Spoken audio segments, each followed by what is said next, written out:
For this video, I'll be in Bradenton, Florida. Bradenton is about 30 minutes south of St. Petersburg along the Manatee River, but most of you know that because you people can't stop moving here fast enough. That's right, you guys need to slow down. Bradenton, along with Sarasota to the south, make up the primary cities for one of the fastest growing metro areas in the nation. In this video, we'll not only see what Bradenton is all about, but in the later half of the video, I talked to a local realtor who made the move down here several years ago, and I'll ask her whether or not she regrets the move. I begin the video at Tom Bennett Park, which is just east of Bradenton. Seems like a nice place to chase bunny rabbits and squirrels. The question is, though, who is Tom Bennett? I have no idea. Let's ask my new virtual assistant. Hey Eliza, who is Tom Bennett? Tom Bennett is a British educator, author, and public speaker. He is known for his work promoting evidence-based approaches to education and his advocacy for teacher training and development. Bennett has served as a teacher, a school leader, and a government advisor in the United Kingdom. He is the founder— Whoa there, that's a little bit too much, Eliza. I didn't need an entire essay on it. I'm sorry if my response was too detailed. Please let me know if you have any other questions or if there's anything specific you would like me to provide information on. Yeah, that was a little bit too much, alright. Also, I'm pretty sure that a park in Bradenton, Florida isn't named after some educator in the UK. I guess we'll just have to continue on without knowing who the park was named after. And that's okay, I guess. Yeah, that's alright. Alright, anyway, so yeah, moving on now. So there are many reasons as to why people have been moving to the Bradenton and Sarasota area at the rate that they have. One of the reasons that Bradenton in particular has become so popular is because of the access to Anna Maria Island, which is one of the more famous beaches on Florida's Gulf Coast. But if for whatever reason Anna Maria Island doesn't suit your fancy but you're still a beach person, then there are many other beaches in the area to choose from that aren't as crowded. It's not just beaches and sunshine that have been making people flock here faster than a group of rednecks heading to Walmart.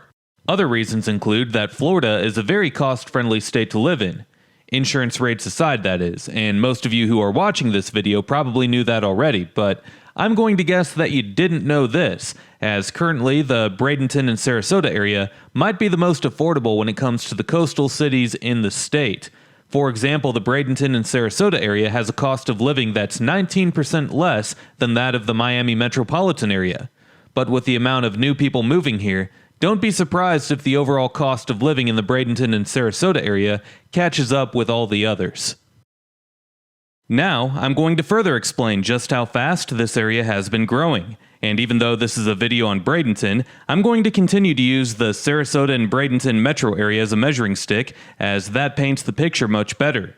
The reason why is because both Sarasota and Bradenton are pretty small cities in comparison to the suburban sprawl that surrounds them, so using the metro area as an example paints the picture much better to explain just how many people live in this area.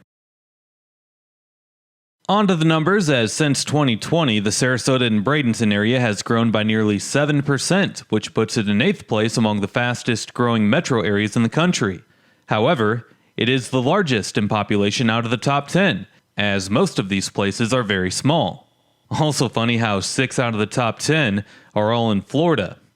By the way, this graph goes by the percentage of growth, not by the actual number of people, so don't head on down to the comments and tell me how I'm wrong because you live in Raleigh, North Carolina. So you must be right, because since you live in Raleigh, North Carolina, you know for a fact that Raleigh, North Carolina is growing faster than any other city in the country, and you know that because you live there. And apparently, that means that you're right?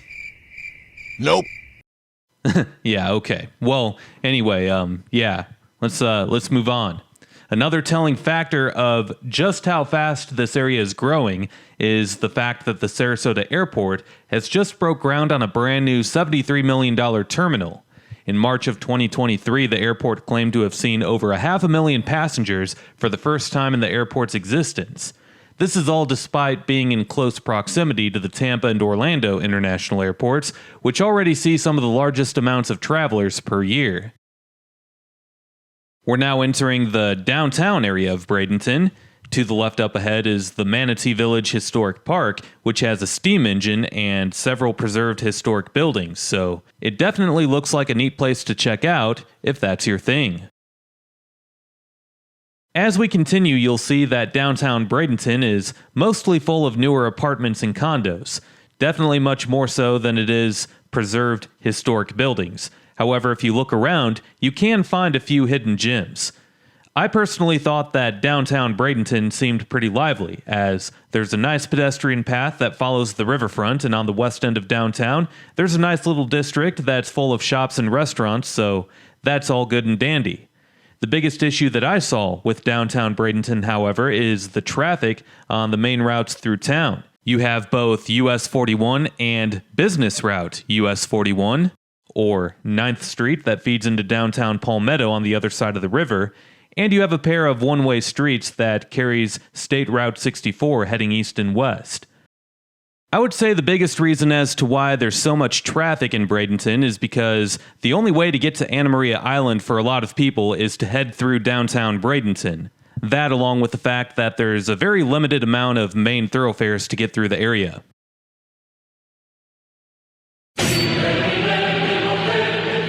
I don't know where you're from, but it didn't look like there was that much traffic at all. Oh, just you wait until later in the video. You'll see exactly what I'm talking about, but enough of you. I got more important things to talk about here. Like this building, even though it looks like it's nothing more than just a doctor's office. It's a cool looking building nonetheless. Anyway, now I'm going to spend some time talking about the history of the place, as believe it or not, documented history of Bradenton dates back 2,000 years before Spanish explorers discovered Florida's Gulf Coast, as that's when Native Americans occupied the area. Historians refer to the tribe as Shell Indians, as they would use seashells for just about everything from tools to jewelry, as there were so many available along the beaches. They say that this tribe eventually died out somewhere between the late 1700s and the early 1800s due to European diseases and tribal conflicts. Up here we're approaching the Manatee Riverfront. Anyway, back in 1593, Spanish explorer Hernando de Soto landed at Shaw's Point, which is just northwest of downtown Bradenton, and it's said that this was the first organized exploration by Europeans of the southern United States. This group was originally on the hunt for gold, but none was found. Later in 1840, men named Joseph and Hector Braden settled down about 5 miles south of the Manatee River with a goal of starting a new plantation. In 1846, Hector ended up drowning in the Manatee River when trying to cross it while riding a horse. However, Joseph was able to create their plantation, calling it the Brandon Sugar Mill. Joseph Braden eventually became the largest plantation holder in the state. It didn't last long, though, as his plantation soon became unprofitable, so he abandoned it and moved north to Tennessee. But as you can imagine, Bradenton was named after Joseph Braden, and over time, people started to populate the area. And in 1903, Bradenton incorporated as a city. The economy originally depended entirely upon the commercial fishing and sugarcane industries, however, tourism started to pour in shortly after. Once the railroad reached town, Bradenton became a popular vacation spot during the winter for northerners, and it still is to this day. By the way, the Manatee River is a freshwater river, so Bradenton has not only great saltwater fishing nearby, but also freshwater fishing. Anyway, here you can see just how fast Bradenton has been growing over the years. And while looking at this, just think about how it wasn't until the 1950s when air conditioning was commonly used in homes. And with that in mind, you can see that it was around that time that the population, not only here, but throughout the entire state of Florida, started to explode. And it hasn't stopped growing since. Today, Bradenton has a population of 55,000, but back in 1950, Manatee County didn't even have 35,000 people, so all of this suburban-like development across the entire state of Florida is still relatively a new thing when looking at the history of this country. Now on to the economic stats for Bradenton. You can see that they're really not all that impressive. The stats for the county, however, are just slightly below the national average in all categories except for housing cost. The median household income is pretty low, as it's at $50,000 per year. Only 27% of adults 25 and older hold a bachelor's degree or higher, and the median household income is $211,000, while the poverty rate is slightly high at 14.7%. I'll also add that a good chunk of Bradenton residents are retirees, as only 55% of Bradenton's residents 16 and older are working citizens, compared to the U.S. average of 63%.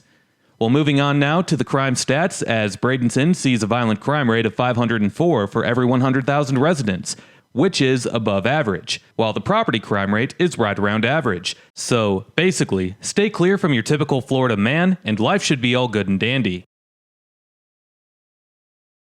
Lastly, Niche.com rates the public schools as a B, and Area Vibes gives Bradenton a livability score of 80 out of 100, as the website gives the lowest scores to the employment, crime, and amenities categories. Interesting that the amenities are rated so poorly, as there's all of this water recreation available nearby along with the beaches, but anyway, despite the below-average economic stats, it's safe to say that the quality of life in Bradenton is considered to be slightly above average. Oh, by the way, let me tell you this. These are some really creative names for the streets that they use around here. We're at the intersection of 3rd West and 3rd West. There's also an intersection of 3rd East and 3rd East. You know, as a content creator, there are some days where I wish I could find the energy to be that creative. Anyway, I'll continue driving around the downtown Bradenton area for several more minutes, and I'll point things out along the way.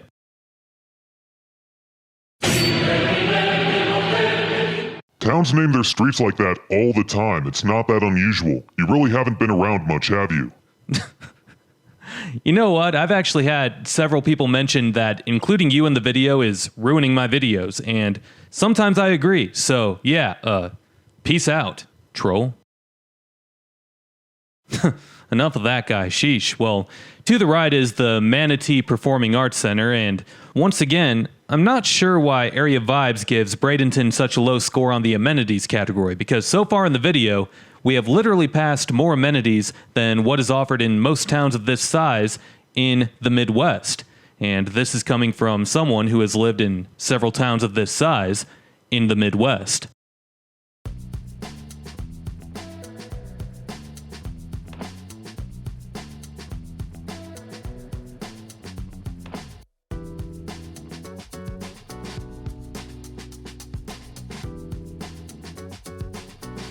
And right next to the Manatee Performing Arts Center, you have the Art Center Manatee, which is more so of an art museum.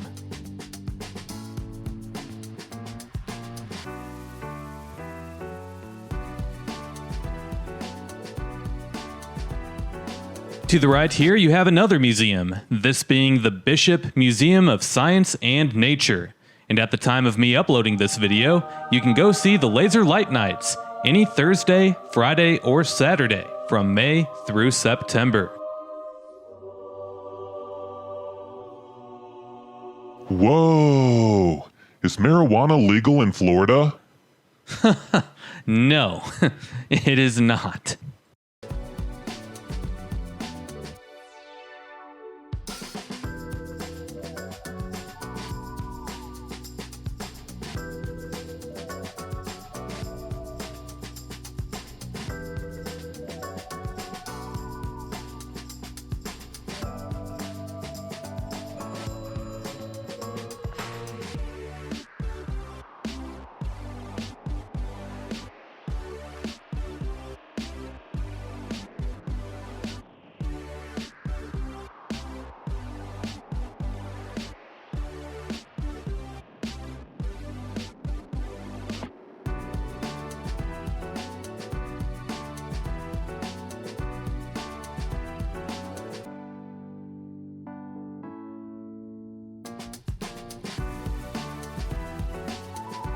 To the right is Bradenton's historic Pier 22, which is where the original municipal pier was built back in 1878. In 1930, the pier was used to honor 21 Manatee County men who died in World War I.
I tell you what, people here are spoiled because straight ahead the street was blocked off for pedestrian use, but this is where you can find the majority of the bars and restaurants in downtown Bradenton.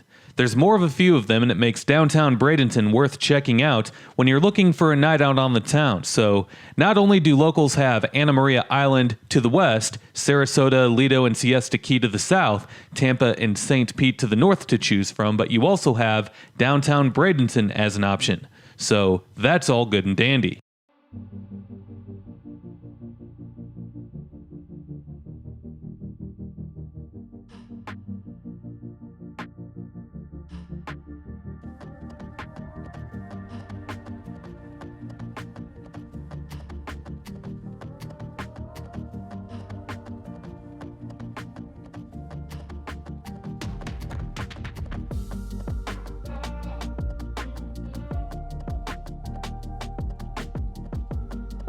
And for the next several minutes, we're going to be dealing with some heavy traffic, which is a reality that you'll have to face if you decide to move here.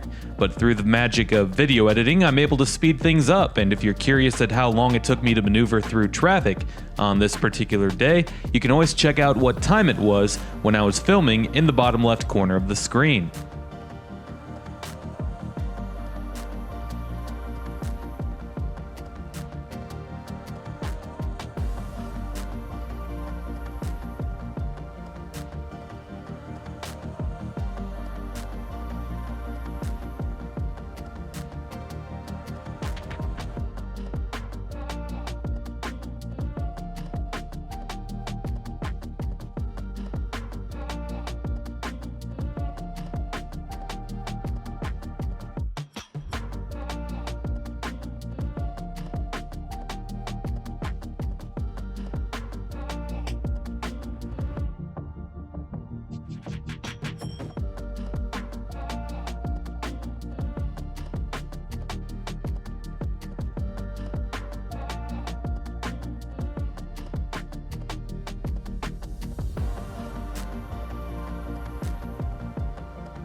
Nope.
To the left is the Manatee County Courthouse. Try to not end up there if you end up vacationing down in Bradenton.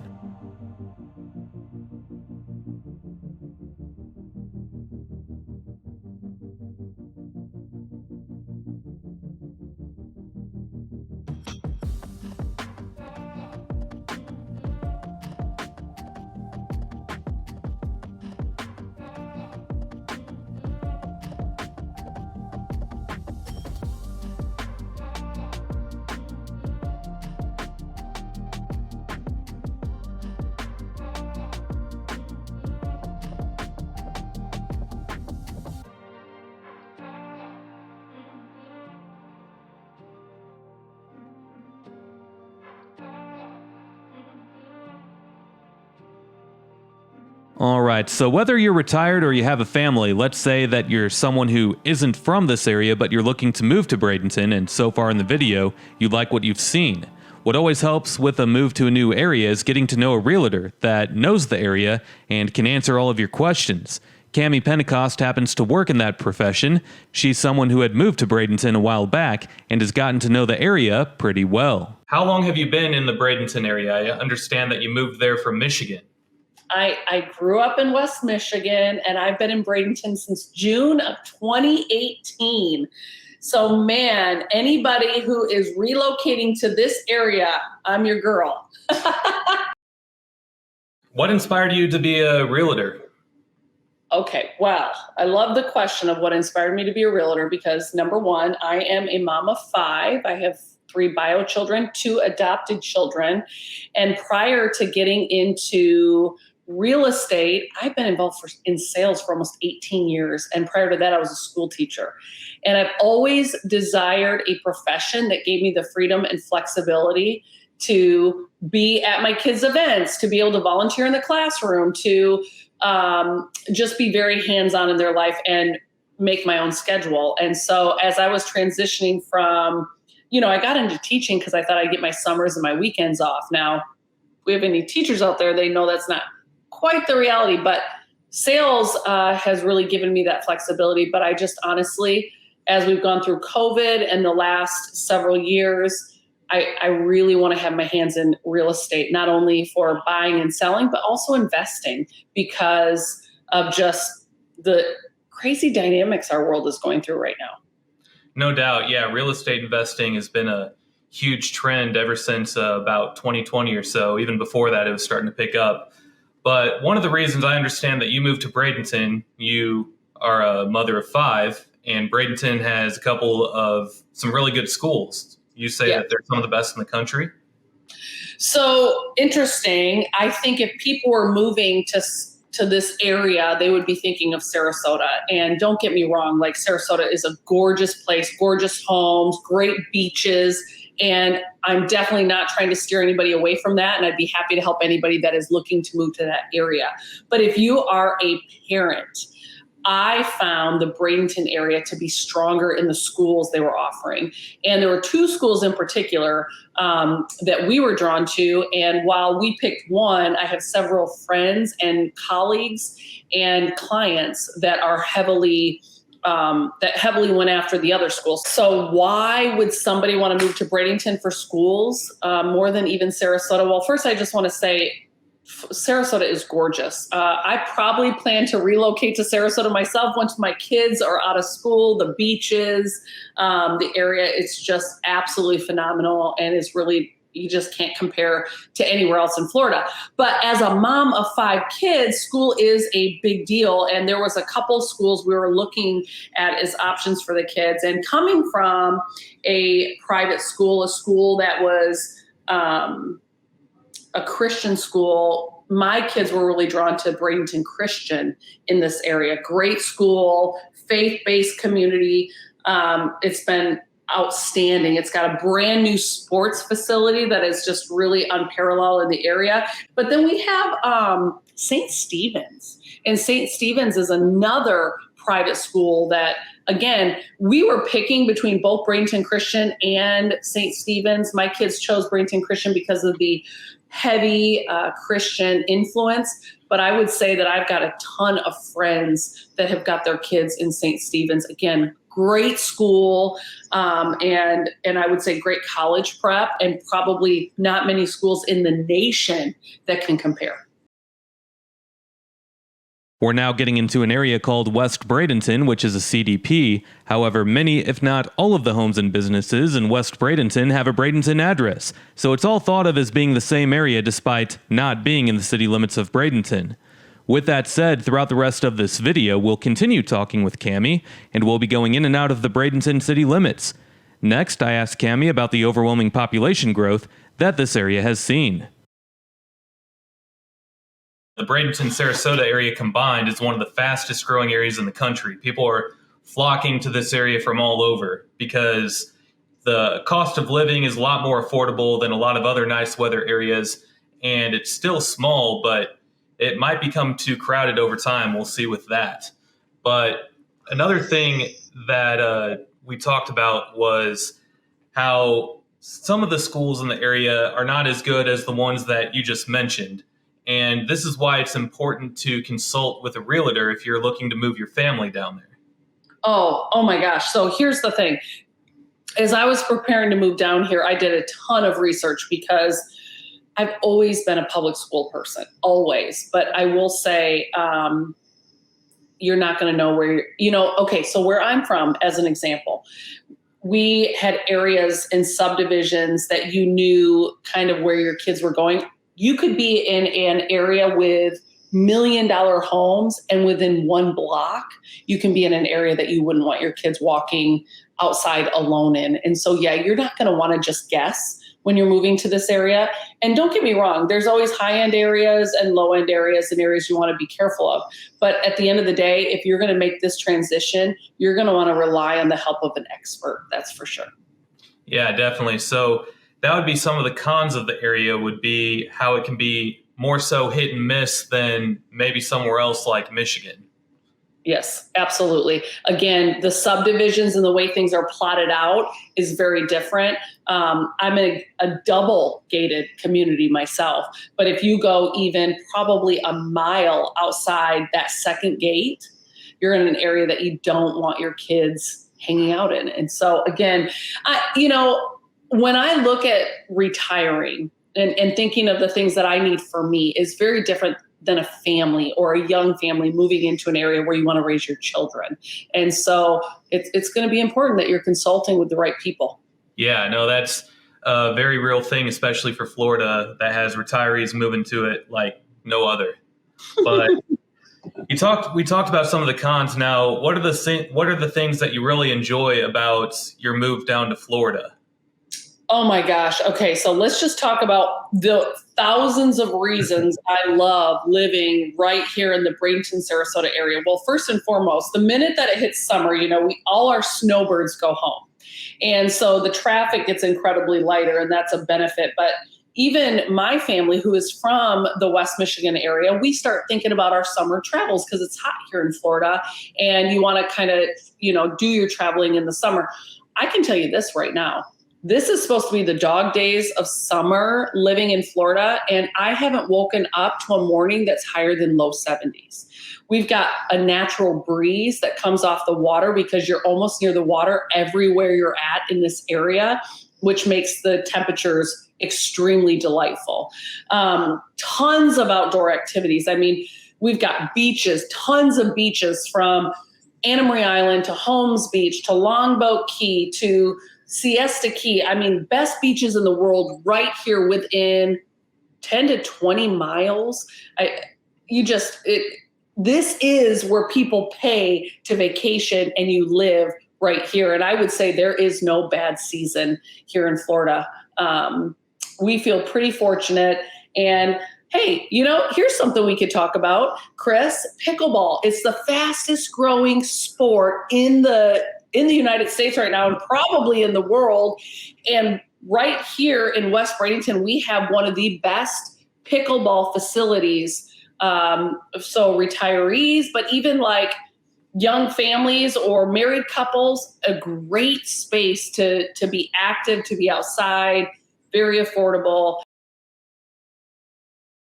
Currently, we're pulling up towards Shaw's Point, and if you recall me talking about this earlier in the video, Spanish explorer Hernando de Soto first landed at Shaw's Point when beginning his exploration in North America, and this was back in 1539.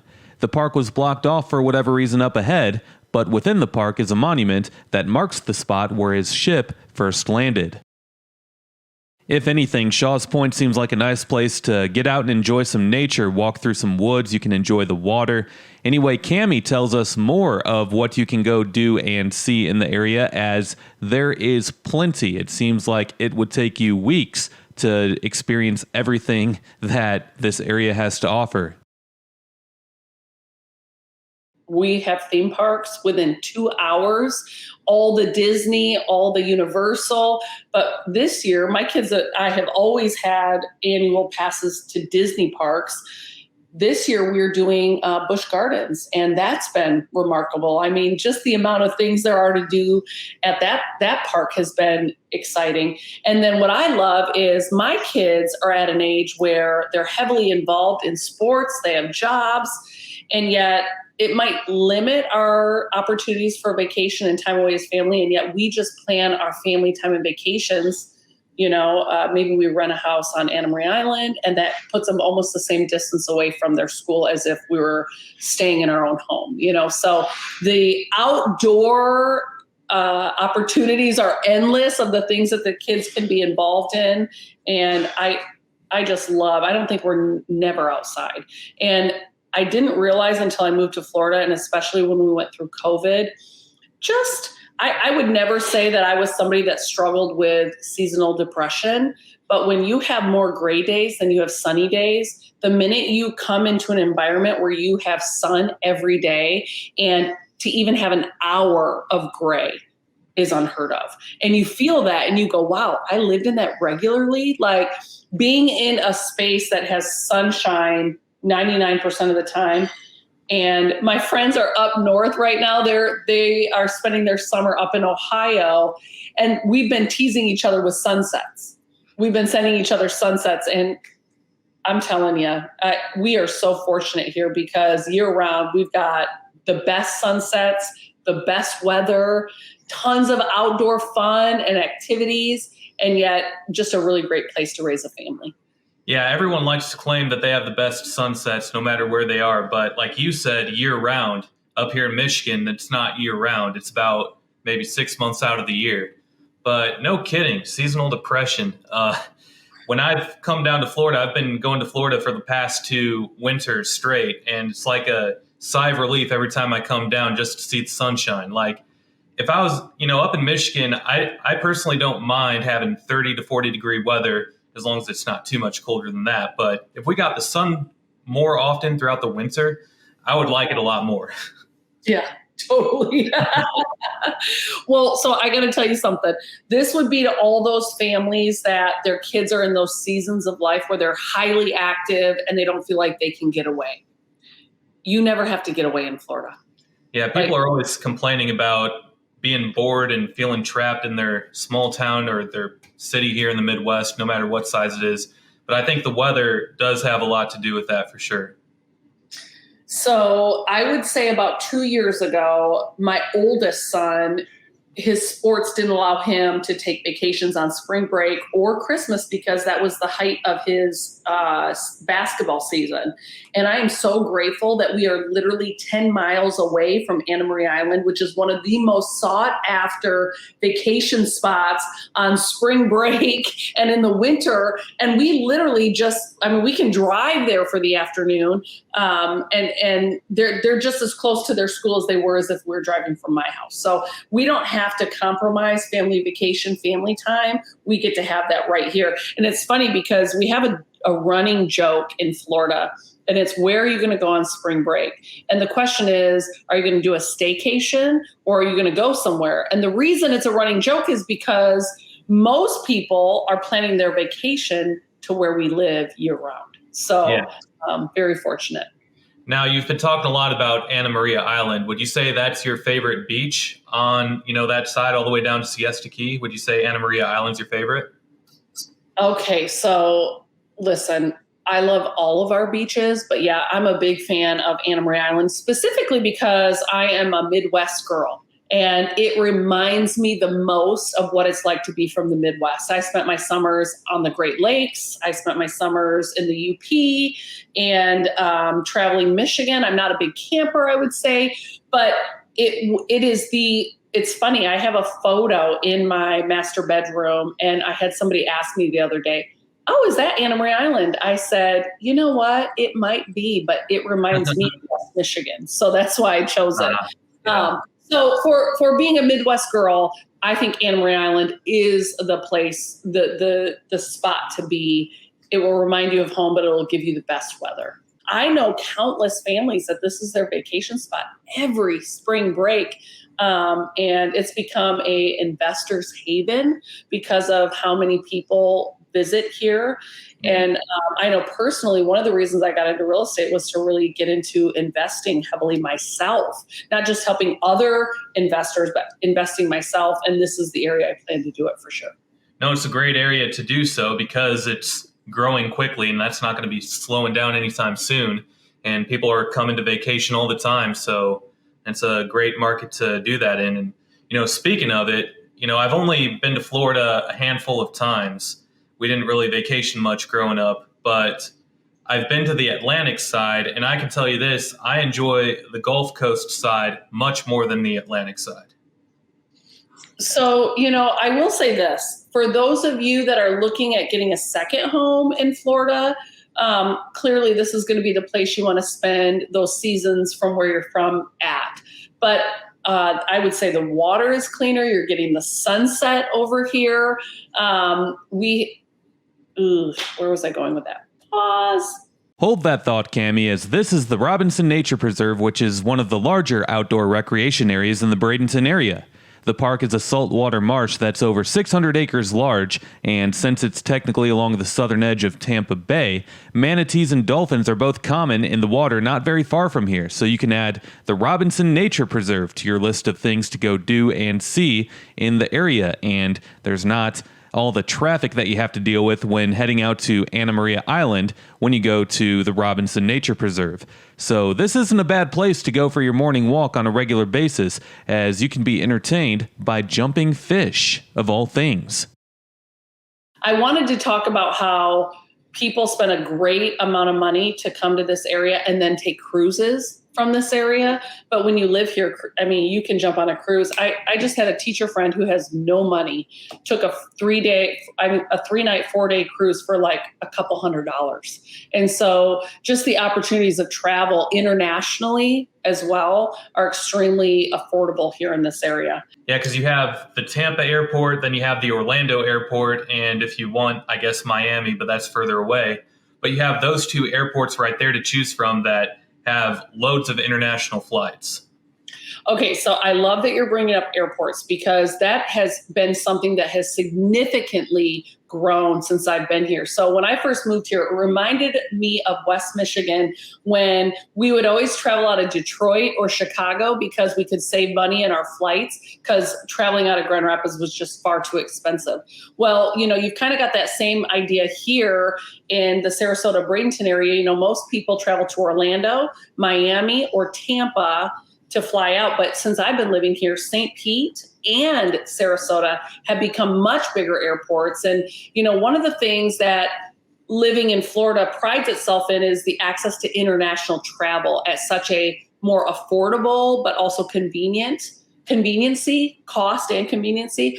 And I would just say I used to not be able to afford to fly in and out of Sarasota or even St. Pete. But now, because of just how much the area is expanding, if you're going to fly out of Tampa, you can't even get a parking spot unless you pre-register the parking spot anymore. So gone are the days where you're simply flying internationally because of Miami, Tampa, and Orlando. You've got Sarasota and St. Pete who have become extremely competitive and much more affordable and convenient when you're flying in and out of this area. All right. So earlier you mentioned how, once the summer months come around, all the snowbirds leave the area and traffic gets a lot lighter. The times that I've been in Florida has been the winter months. I think I went to Florida in November a couple years ago, and then I went in the early spring, and then this year I went in early March. So when I was there, all the snowbirds were there out and about, and traffic was an absolute nightmare. Would you say that traffic is one of the worst things about Florida? And also, how do you feel about all the snowbirds personally? Okay, so let's talk about traffic and snowbirds in two different perspectives. Because if you're asking this Midwest girl who grew up in West Michigan if the traffic in Florida is less than desirable, I would say yes. If I turn on my GPS in Michigan and it said 10 miles, I knew it would take me 10 minutes. A traffic jam might be a couple minute wait at a stoplight. Now that I'm in Florida, if it says 10 miles, it could take me 30 minutes to get to that place. And so I've always got to be a little bit proactive in knowing where I'm going and how much time I have to give myself. Now, let's talk about some of the other areas in the United States that have this great weather that people seek after. When I think of California, when I think of Arizona, when I think of some of these other bigger places that have the nice weather, our traffic is nothing compared to what it's like when I go visit there. And I've traveled a lot in my life for sales. And I would say in the realm of areas that deal with traffic, Florida is nothing compared to those spaces. So again, in the last house I was living in, I had a New Jersey neighbor, I had a New York neighbor, I had a Boston neighbor, I had a California neighbor. Every single one of them bought their home sight unseen. They number one couldn't believe the affordability of the homes, to live on a channel or to live on the water. But then second of all, just they could never get that kind of a size of a property, let alone the location of a property for that kind of dollar. So I would say Florida is one of the best kept secrets. Yes, all of you coming from the Midwest or somewhere that's very rural, I would say the traffic might get you for a minute, but it's nothing compared to those of us that have come from areas that are more affluent, and definitely traffic is just part of everyday life. You sound like you don't regret moving down to Florida at all. But if there was one thing that you regretted moving down to Florida for, what would that regret be? I would say I have two things I want to say here. Number one, my only regret is I miss the four seasons. I miss the snow on Christmas morning and Christmas Eve. But only on those 2 days, right? That's exactly what I was going to say. I was like, I don't miss it on any other day. Maybe the day after Thanksgiving where you're starting to put out your Christmas decorations. But you're right. Christmas Eve, Christmas Day, and then I don't want it anymore. I do love the fall, and I love a little bit of those cooler temps. But let me just tell you this, from the seasons, from December through April, we can have fall-like weather. We may not have the fall color change, but we have the cool temps in the morning, cool temps at night. But you know what? We never not have sun. Even in the rainy season where it might be gloomy for an hour, we always have sun. And that is something that you don't realize is missing until you go more than 365 days where you have to be in your home because of a quarantine and a pandemic, and you sit there and realize, praise the Lord, I get to go out on my back patio and the sunshine is hitting my face every single day. Like, that is different. So do I miss the Four Seasons? I do. But can I travel to the Four Seasons? I would rather vacation to the Four Seasons than live in the Four Seasons. I don't miss shoveling snow. I don't miss driving around in slosh. Our biggest concern is when it rains heavily, but that's only for like an hour at a time, and then the occasional hurricane, but again, that's very few and far between. So I'll take that trade. For the last several minutes, we've been looking at one of the nicer parts of Bradenton along the Manatee River. You can see that it's full of sizable single-family homes with some nice waterfront property. Probably owned by all those rich out-of-staters who buy properties sight unseen. Yeah, don't be one of those, because you never know what issues you could run into with a home when you do that. But that's what happens at times in a competitive real estate market such as Bradenton. People want to get their hands on a house and they want to buy it before anyone else does, and so that's what you're going to get. From here, though, I'm going to skip the footage ahead to where I'm going by one of the area public high schools. This is Manatee High School, home of the Hurricanes. Niche.com rates the school as a B+, and among the most notable alumni is author Kathleen Flynn, former journalist with the Miami Herald and Detroit Free Press, David Lawrence Jr., and former fashion model Jill McCormick. Well, yeah, Manatee High School is nicknamed the Hurricanes, and the Gulf Coast of Florida just saw a major hurricane with Ian passing through in 2022. And hurricanes are the absolute biggest fear for most people when it comes to the idea of moving to Florida. So next, I asked Kami what the hurricane experience was like for her. How was this last hurricane like for you guys where you're staying at in Bradenton? So I've been in Florida for 2 hurricanes, and the first one I did evacuate just because it was I think I'd been here like a week, and we were like, hurricane! And so we ran for Michigan.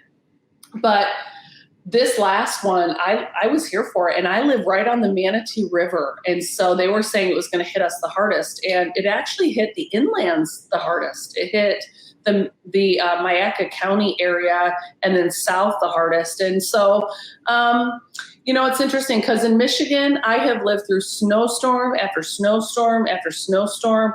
And while it might not be as scary in the moment of like catastrophic deaths, I'm telling you, I have seen accidents and I have seen, some of the most scary things in my life because of what the snow has caused.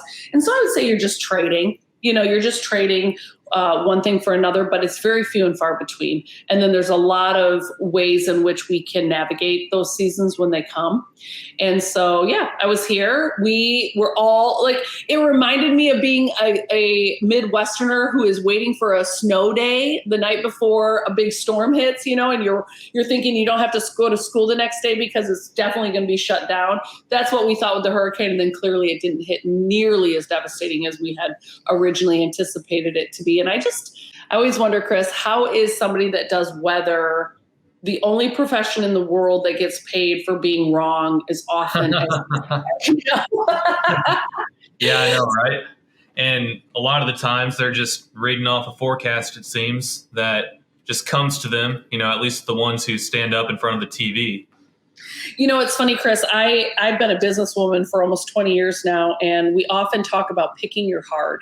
I've lived in a place for almost 40 years where we have had snowstorms, icy roads, some of the worst conditions that I've ever had to face in my life. And I would say I would pick hurricanes every day of the week than living through a winter in the Midwest because they're so unpredictable. And, while half the time that they give these weather reports, it doesn't hit the way it's supposed to, it does hit that way enough times and puts us in a predicament where we are not able to travel anywhere, or if we are traveling, we're putting ourselves at great danger. And then I've had plenty of summers where tornadoes were a big scare. And so I think when it comes to picking out where you're going to live, you have to pick your hard. And I didn't realize how hard it was to live in gray days 75% of the year. Now that I live in sun 99% of the year, I wouldn't trade it for anything. Yeah, and I can understand that, even though Michigan has my heart, and it'd be really hard for me to move from here one day. But I don't always love this place in the winter, that's for sure. and just so you know, Michigan still has my heart. I'm a Detroit Tigers fan. I'm a Detroit Lions fan. I'm a Michigan State fan. I'm like a Go Red Wings girl. Not so much the Michigan Wolverines, but I'm a Michigan fan through and through. Our favorite place to vacation is Mackinac Island. Mm-hmm. And yet I can tell you this, at the age of 43, life is hard enough. And if we can make it any simpler or more enjoyable, I can't imagine doing it anywhere but this Bradenton, Sarasota area. Chris, here's the thing. When I grew up, Florida was filled with those that were retired. And it was only young people vacationing in Florida. That is not what Florida is today. And I think that's because of the world we're living in. There are a lot of people that are able to work from their phones and their homes, and they're choosing to do so in warm climate areas, places that the sun is shining on a regular basis. And cheap.